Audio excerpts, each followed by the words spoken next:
bertemu kembali. Setelah ditangkap di Bandung, Polda Jawa Barat menyatakan Peggy Setiawan sebagai tersangka baru kasus pembunuhan Vina dan Eki 8 tahun lalu. Sementara 2 nama DPO yang sempat disebut dihapuskan dan dinyatakan fiktif. Pernyataan itu sontak menuai pertanyaan besar.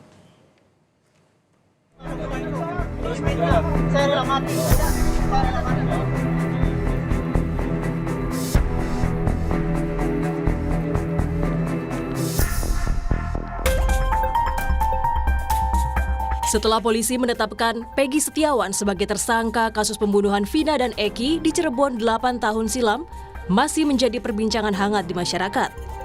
Pasalnya sebelum ditangkapnya Peggy, polisi menyebut ada 3 DPO. Tapi belakangan setelah Peggy ditangkap dan ditetapkan sebagai tersangka, Polda Jawa Barat menyatakan Peggy adalah tersangka terakhir. 2 DPO lainnya, Andi dan Dani, disebut fiktif. Hotman Paris selaku kuasa hukum keluarga Vina menolak pernyataan bila 2 DPO disebut fiktif. Prinsipnya, keluarga korban maupun kuasa hukum menolak pernyataan dari penyidik Polda Jabar yang menyatakan bahwa 2 DPO tersebut adalah fiktif. Terlalu cepat untuk mengatakan itu.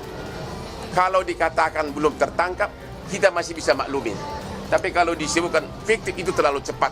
Terus apa artinya putusan pengadilan yang judulnya demi keadilan berdasarkan ketuhanan yang Maha Esa?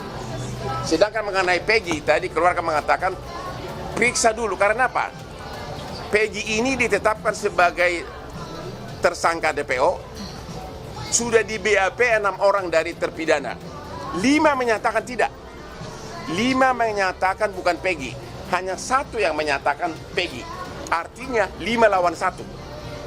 Jadi mana yang benar? Dosen Hukum Pidana dan Kriminologi Fakultas Hukum Unisba, Nandang Sambas, mempertanyakan 2 DPO fiktif dalam kasus Vina.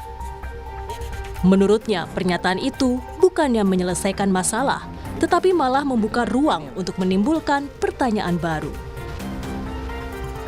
Fiktif itu kalau bagi orang-orang hukum akan menimbulkan pertanyaan, loh kenapa itu fiktif?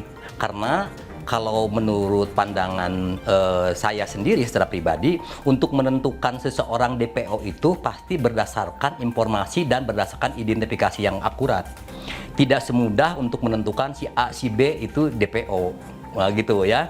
Jadi nampaknya ini perlu ada klarifikasi dan penjelasan yang lebih lanjut yang bisa valid ya diterima oleh akal sehat. Sebelumnya, pada 21 Mei lalu, polisi menangkap Peggy Setiawan alias Peron di Bandung, Jawa Barat seusai pulang kerja sebagai kuli bangunan. Dalam BAP 2016 silam, 5 tersangka menyebut ada 3 DPO. Tetapi belakangan setelah ditangkapnya Peggy, polisi menyatakan 2 DPO lainnya fiktif. Meski tersangka lainnya telah menarik BAP-nya. Tim Liputan, Kompas TV.